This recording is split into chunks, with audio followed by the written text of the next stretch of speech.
Without mock analysis आप अपने score को इम्प्रूव कर लोगे, ये गलतफहमी मत पालना, क्योंकि बिना एनालिसिस किए आप अपने वीक एरियाज को पता ही नहीं कर सकते हो कि आखिर तुम्हें इंप्रूवमेंट कहाँ करने की ज़रूरत है और कौन से सब्जेक्ट पर आपको ज़्यादा एफर्ट मारना है। और आज की इस वीडियो में हम यही देखेंगे कि आखिर मैं कैसे एनालिसिस करता हूँ जिसके कारण मेरा स्कोर डे बाय डे काफ़ी अच्छा हो रहा है और आज की डेट में 140, 150, 160 प्लस तक भी जा रहा है। तो आज की इस वीडियो में हम यही देखेंगे और इसके साथ ही साथ हमने जो इस सैटरडे और संडे को अटेम्प्ट किए हैं लाइव मॉक टेस्ट, जो कि इस सैटरडे संडे हमने 3 लाइव मॉक टेस्ट अटेम्प्ट किए थे, आरबीई का, ओली बोर्ड का और इसके साथ ही साथ टेक्स्ट बुक का। इनका हम ब्रीफ में एनालिसिस करेंगे और इसके साथ ही साथ मेरी क्या अप्रोच रहती है एनालिसिस करने की वो भी आपको सीखने को मिलेगा। वैसे तो हम Saturday Sunday 4 mock test 5 mock test attempt करते थे, बट इस सैटरडे संडे द पंडित का मॉक हुआ नहीं, जिसके कारण 3 ही मॉक टेस्ट हो पाए हैं। तो बिना टाइम बर्बाद किए हुए हम सीधा अपने स्कोर को डिस्कस करते हैं। पहले हम अपने स्कोर को देखेंगे और साथ ही साथ हम देखेंगे कि क्वेश्चनों के थ्रू कैसे एनालिसिस किया जाता है। पहले हम डिस्कस कर लेते हैं अपने आरबीई के लाइव मॉक के स्कोर को, उसके बाद एनालिसिस कैसे करना होता है उसकी बात हम आगे करते हैं। अब यहाँ पर जैसे देखें कि हमारा जो जीएस में मतलब जनरल इंटेलिजेंस रीजनिंग में जो स्कोर हुआ है वो है 42.5 नंबर का। यहाँ पर मैंने क्वेश्चन तो अटेम्प्ट किए थे 25 के 25 क्योंकि क्वेश्चन बन गए थे, बट सिली मिस्टेक के कारण यहाँ पर 3 क्वेश्चन गलत हुए हैं। जो मेरा टाइम लगा है यहाँ पर 13 मिनट 8 सेकंड का है, जो टाइम है काफ़ी सही है, उतना ख़राब टाइम नहीं है उतना। बट वहीं जीएस की बात करें जनरल अवेयरनेस में तो यहाँ पर मेरा स्कोर है 26 नंबर का। यहाँ पर मैंने 18 क्वेश्चन अटेम्प्ट किए थे जिसमें 4 क्वेश्चन गलत हैं और टाइम है 4 मिनट 53 सेकंड का। बट वहीं मैथ्स की बात करें क्वांटिटी एप्टीट्यूड की तो यहाँ पर मुझे जो मेरा स्कोर रहा है वो 41 नंबर का है और यहाँ पर मुझसे 2 क्वेश्चन गलत हुए हैं और 2 क्वेश्चन छूटे भी हैं। ओवरऑल जो मुझे यहाँ पर टाइम लगा है 30 मिनट 29 सेकंड का है मैथ्स के सेक्शन में। बट मैथ्स का लेवल यहाँ पर इस मॉक में काफ़ी अच्छा रहा है, क्योंकि मेरे साथ के जिन लोगों ने अटेम्प्ट किया है मॉक को तो वो लोग बता रहे थे कि उनका इस मॉक में जो स्कोर बना है वो है 25 से 30 नंबर का, जो कि और क्वेश्चन भी काफ़ी टाइम टेकन थे, तो जिसके कारण मुझे भी इतना टाइम लगा है। बट यहाँ पर जो रीजनिंग को मैंने इतने कम टाइम में अटेम्प्ट कर लिया था जिसके कारण मुझे मैथ्स के लिए टाइम काफ़ी मिल गया था, तो जिसके कारण मैं मैथ्स को काफ़ी अच्छा यहाँ कर सका। बट मेरे 2 क्वेश्चन गलत हुए हैं यहाँ पर। वहीं इंग्लिश की बात करें तो इंग्लिश में मेरा स्कोर है 33.5 नंबर का, तो इंग्लिश पर मुझे अभी और एफर्ट मारने हैं और यहाँ पर मुझसे 5 क्वेश्चन गलत हुए थे। और ओवरऑल स्कोर की बात करें तो ओवरऑल स्कोर जो मेरा इस मॉक में रहता है वो है 143 नंबर का। और वहीं रैंक की बात करें तो रैंक है 5426 20,688 लोगों में। और वैसे भी आरबीई के लाइव मॉक को वही लोग अटेम्प्ट करते हैं जो रेगुलर बेसिस पे जुड़े हुए हैं तैयारी से, और वैसे भी इनके मॉक का जो लेवल है काफ़ी अच्छा रहता है। तो यहाँ पर बिगिनर्स उतना नहीं देते हैं मॉक को, वही लोग अटेम्प्ट करते हैं जो काफ़ी टाइम से एसएससी की तैयारी में लगे हुए हैं, और जिसके कारण मेरा परसेंटाइल यहाँ पर 73% का है।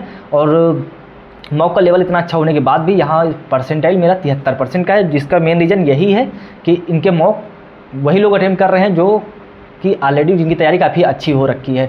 बट यहाँ पर मुझे कोशिश करनी है कि जो परसेंटाइल है वो कम से कम 80 या मतलब 85 प्लस तो हो ही, और वैसे भी जो 80 से 90% को हम अच्छा परसेंट कह सकते हैं, बट जो सबसे बेस्ट परसेंट होता है वो 90+% होता है। बाकी एनालिसिस आपको कैसे करना है ये तो हमारे स्कोर की बात हो गई कि स्कोर को आपको इस तरह से एनालिसिस करके देखना है कि आपको रीजनिंग में कितना टाइम लगा है, जनरल अवेयरनेस में कौन सी मिस्टेक हो रही है तो उनको नोट डाउन करके रखो, और वहीं मैथ्स में आपको कितना टाइम लग रहा है और एवरेज टाइम से आपको कितना ज़्यादा टाइम लग रहा है। बट यहाँ पर थोड़ा एनालिसिस इनका उतना ग्राफ अच्छा नहीं है एनालिसिस का। और वैसे जो यहाँ पर एवरेज स्कोर है 123 नंबर का, और कोशिश हमेशा ये रखो कि एवरेज स्कोर से आपका स्कोर लगभग 35 से 40 नंबर प्लस होना चाहिए, तभी आपका स्कोर उस मॉक में अच्छा स्कोर माना जाएगा। बट इनके एनालिसिस में थोड़ा उतना बेटर नहीं है, बट हम सबसे लास्ट में देखेंगे कि एनालिसिस क्वेश्चनों के थ्रू कैसे करनी है। ये तो हो गया एक ब्रीफ एनालिसिस कि अच्छा किस सब्जेक्ट में कितना स्कोर बन रहा है, कहाँ इंप्रूवमेंट की ज़रूरत है, अभी किस सेक्शन पर अभी थोड़ा और एफर्ट मारने की ज़रूरत है। बट हम बात करते हैं ओली बोर्ड के लाइव मॉक को, तो यहाँ पर मेरा क्या स्कोर रहता है वो अगर देखें तो यहाँ पर जो मेरा रीजनिंग में स्कोर है तो रीजनिंग का स्कोर मेरा है 45 नंबर का। यहाँ पर मैंने 2 क्वेश्चन गलत किए हैं, अगेन 2 क्वेश्चन यहाँ पर भी गलत हैं, और यहाँ पर जो मुझे टाइम लगा है वो है 21 मिनट 31 सेकंड का। अब इस मॉक में मुझे इसलिए इतना टाइम लगा है क्योंकि इनका इंटरफेस सबसे अलग हटके है और इनके इंटरफेस से अभी मैं यूज टू नहीं हुआ, जिसके कारण मुझे स्क्रॉल करने में काफ़ी दिक्कत होती है, और इनके ऑप्शन जो दिए होते हैं तो अलग से थोड़ा दिए होते हैं, और इंटरफेस इनका थोड़ा उतना बेटर मुझे नहीं लगा है अदर मॉक टेस्ट के हिसाब से। जैसे टेक्स्ट बुक वगैरह प्रोवाइड करते हैं, द पंडित वगैरह प्रोवाइड करते हैं, उनका इंटरफेस काफ़ी सही है। बट यहाँ पर जिसके कारण मुझे, और क्वेश्चन भी काफ़ी अच्छे थे जिसके कारण टाइम लगा भी है। और वहीं जनरल अवेयरनेस की बात करें, जनरल अवेयरनेस में तो यहाँ पर इस सेक्शन में मुझे जो मेरा स्कोर रहा है 32 नंबर का है, 4 क्वेश्चन यहाँ पर गलत हुए हैं। और बात करें जो क्वांटिटी एप्टीट्यूड मैथ्स की, तो मैथ्स में यहाँ पर मेरा स्कोर है 35 नंबर का। तो यहाँ पर मैथ्स में मेरा स्कोर काफ़ी ख़राब हुआ है, क्योंकि 6 क्वेश्चन सिली मिस्टेक के कारण गलत हुए हैं क्वेश्चन। तो यहाँ पर भी मतलब 25 के 25 क्वेश्चन बन गए थे, बट 6 क्वेश्चन सिली मिस्टेक के कारण गलत हुए हैं, तो जिसके कारण मेरा ओवरऑल स्कोर ख़राब हुआ है। वहीं इंग्लिश की बात करें तो इंग्लिश में मेरा स्कोर है यहाँ पर 33.5 नंबर का, और जो मेरा स्मॉक में स्कोर बन रहा है वो है टोटल 141.5 नंबर का। और रैंक तो काफ़ी अपने आप में बहुत ख़राब है, जिसकी हम बात ही नहीं कर सकते हैं, क्योंकि मैथ सेक्शन ख़राब, जिसके कारण ओवरऑल रैंक ख़राब भी हुई है। मैथ और इंग्लिश स्मॉक में ख़राब हुई है। और टोटल स्मॉक को अटेम्प्ट किया है 1,51,000 लोगों ने टोटल अटेम्प्ट किया है स्मॉक टेस्ट को। तो वहीं बात करें, अब यहाँ पर आप ये भी देख सकते हैं इनका जो मतलब ये जो इनका एनालिसिस करने का तरीका जो ये लोग प्रोवाइड करते हैं वो काफ़ी बेटर लगता है मुझे। यहाँ पर आप ये भी देख सकते हो कि आपने रीजनिंग में टोटल टाइम कितना स्पेंड किया है, और इसके साथ ही साथ करेक्ट क्वेश्चनों के लिए आपने कितना टाइम दिया है, और जो क्वेश्चन आपके रॉन्ग हुए वहाँ पर आपने कितना टाइम बर्बाद किया है। बट हम बढ़ते हैं अब सबसे लास्ट मॉक टेस्ट बुक का यहाँ पर स्कोर देखते हैं। इसके बाद हम देखेंगे कि कैसे आपको क्वेश्चनों के थ्रू एनालिसिस करना है। अब यहाँ बात करें जैसे रीजनिंग की, तो रीजनिंग में मेरा स्कोर है स्मॉक में 50 आउट ऑफ 50 का, जो कि यहाँ मुझे टाइम लगा है 11 मिनट 9 सेकंड का। अगेन इनके मॉक्स से मैं पूरी तरह से यूज टू हो चुका हूँ, तो इस वजह से मुझे यहाँ पर उतना दिक्कत नहीं होती है, और यहाँ पर टाइम भी उतना नहीं लगता है। और वैसे भी जो क्वेश्चन का लेवल था उतना मतलब एवरेज कह सकते हैं, एवरेज ही क्वेश्चन थे। तो यहाँ पर एवरेज स्कोर आप देख ही सकते हैं कि 36 नंबर का है, और यहाँ पर एवरेज टाइम लगा है 14 मिनट 49 सेकंड का। और टॉपर टाइम इस मॉक में है 10 मिनट 51 सेकंड का, जो कि काफ़ी अच्छा टाइम रहा है इन लोगों के द्वारा। वही जनरल अवेयरनेस की बात करें तो जनरल अवेयरनेस में जो मुझे टाइम मतलब जो मेरा स्कोर रहा है इस मॉक में वो है मेरा 34 नंबर का, और यहाँ पर मुझसे 4 क्वेश्चन गलत हुए हैं। और वहीं बात करें कि एवरेज स्कोर इस मॉक में 23 नंबर का है। और वहीं बात करें मैथ्स को लेकर के, तो मैथ्स में अगर बात करें तो मैथ्स का जो मेरा स्कोर रहा है वो अगेन इस मॉक में मेरा स्कोर है 40.5 नंबर का, लेकिन जो मुझे यहाँ टाइम लगा है वो है 32 मिनट 32 सेकंड का, और उसके बावजूद भी मैंने यहाँ पर 3 क्वेश्चन गलत किए हैं। लेकिन वही बात करें एवरेज स्कोर को, तो एवरेज स्कोर को देखकर आप जज कर सकते हो कि मॉक का लेवल कैसा रहा होगा, क्योंकि 28 नंबर का एवरेज स्कोर है, तो इसका मतलब मॉक का लेवल काफ़ी अच्छा रहा है।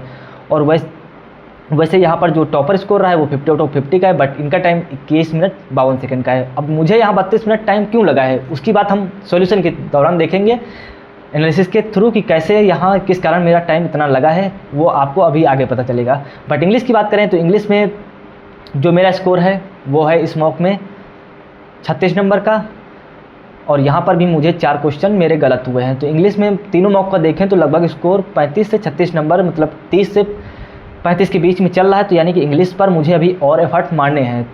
तो आपको अपने हिसाब से एनालिसिस करना है कि आपका किस सब्जेक्ट में कौन सा सेक्शन है जो वीक पड़ रहा है, जहाँ पर आपका स्कोर काफ़ी ख़राब जा रहा है, तो जिसके कारण उसमें आपको एफर्ट मारने हैं ज़्यादा है। वहीं एवरेज स्कोर की बात करें तो एवरेज स्कोर इसमें 25 नंबर का है। और बात करें अब हम ओवरऑल स्कोर की, तो ओवरऑल स्कोर हम अगर देखें तो पहले तो यहीं पे चेक कर लेते हैं कि कितना एवरेज स्कोर बन रहा है।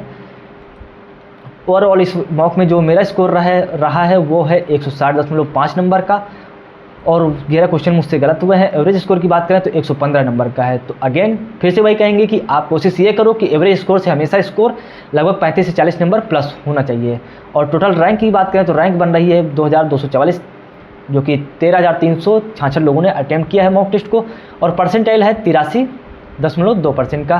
परसेंटाइल अच्छी कह सकते हैं, बट उतना अच्छी नहीं कह सकते हैं, क्योंकि 90% से ऊपर परसेंटाइल वो अच्छी है। बट अब देखते हैं कि क्वेश्चनों के थ्रू आपको एनालिसिस कैसे करना है, जो कि आज के इस वीडियो का मेन मोटो था।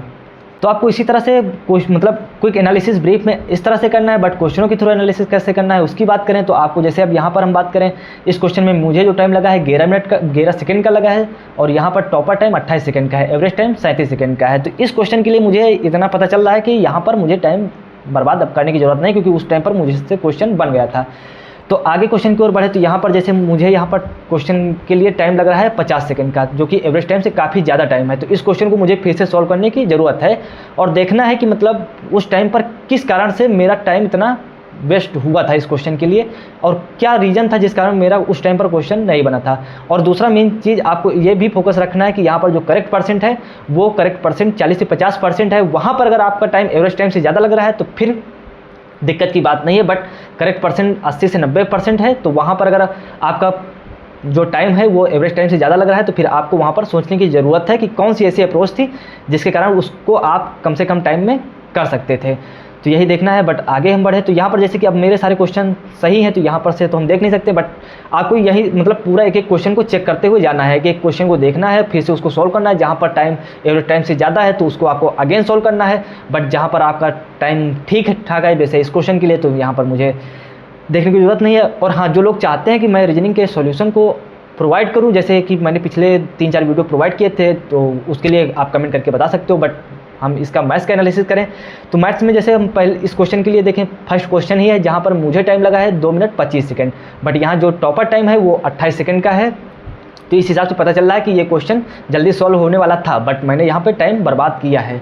तो इस क्वेश्चन को मुझे अगेन कम से कम इस क्वेश्चन को सॉल्व करने के बाद भी मुझे 2 से 3 बार इसको सॉल्व करना है लगातार, ताकि वो मेरे फिंगर टिप्स पर क्वेश्चन रट जाए कि अगली बार आए तो मुझे इतना टाइम यहाँ पर इस क्वेश्चन के लिए बर्बाद ना हो। क्योंकि टाइम अगर आपका ज़्यादा लग रहा है तो वो कहीं ना कहीं ज़्यादा इफेक्ट डालता है। मैंने कहा ना कि इसको मतलब मैथ्स में मुझे इतना टाइम क्यों लगा है, वो आपको यहीं से पता चलेगा कि जैसे अब मैंने यहाँ पर 2 मिनट 25 सेकंड क्वेश्चन के लिए बर्बाद किए हैं, बट 2 मिनट 25 सेकंड के लेवल का क्वेश्चन तो नहीं था। और इसका मेन रीज़न यहाँ पर ये था कि जो मुझे टाइम लगा है, क्योंकि मैंने यहाँ जब सॉल्व किया था क्वेश्चन, यहाँ रिमेनिंग टाइम पूछ रहा था, बट मैं कहीं ना कहीं 25 में 10 घटा के 15 आंसर ढूंढ रहा था, जिसके कारण मुझे कैलकुलेशन पर बार बार डाउट हुआ। 10 तो आंसर आ रहा था, बट मुझे आंसर चाहिए था 15, जो कि माइंड में पता नहीं उस टाइम पर क्या चल रहा था, जिसके कारण बार बार बाय द वे। तो आपको इसी तरह से एनालिसिस करना है। जैसे कि मेरा ये 5 नंबर क्वेश्चन मुझसे नहीं बना था, तो आप यहाँ पर भी देख सकते हैं मेरा टाइम 4 मिनट 4 2 6 मतलब लगभग कम से कम मैंने 10 मिनट तो इस टाइप के क्वेश्चनों में बर्बाद किया है, बट फिर भी ये क्वेश्चन नहीं बना था। तो यहाँ पर इस क्वेश्चन के लिए मुझे एफर्ट मारने की ज़रूरत है कि सॉल्यूशन कि क्वेश्चन सॉल्व क्यों नहीं होता। बट आप करेक्ट परसेंट देख सकते हैं कि 51% है।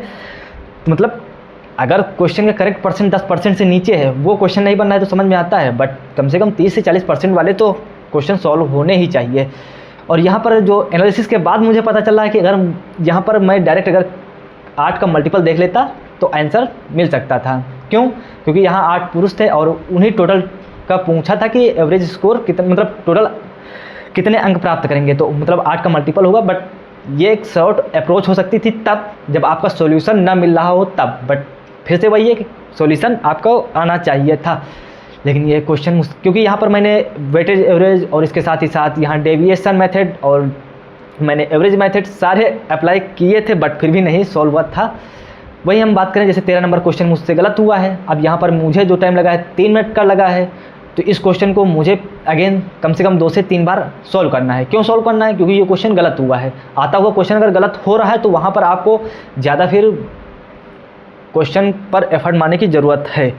वही बात करें अब जैसे कि 16 नंबर क्वेश्चन, तो यहाँ पर भी मुझसे गलत हुए हैं, मतलब क्वेश्चन गलत हुआ है। क्यों गलत हुआ है वो भी आपको देखना है और आपको पूरे मॉक के दौरान इसी तरह से चेक करना है कि जैसे जो क्वेश्चन बन रहे हैं, अब यहाँ पर अगेन टाइम ज़्यादा लगा है तो सॉल्व करने की ज़रूरत है, बट जो question come with in time बन रहे हैं तो वहाँ पर उतना उसको सॉल्व कर सकते हो एक बार, बट जो क्वेश्चन नहीं बन रहे हैं वहाँ पर आपको ज़्यादा एफर्ट मारने हैं। अब जनरल अवेयरनेस की बात करें, जैसे जो जनरल अवेयरनेस में क्वेश्चन बन रहे हैं जो तुक्के से सही हुए तो आपको उनको नोट डाउन करना है, आपको उनको लिखना है कॉपी में अलग।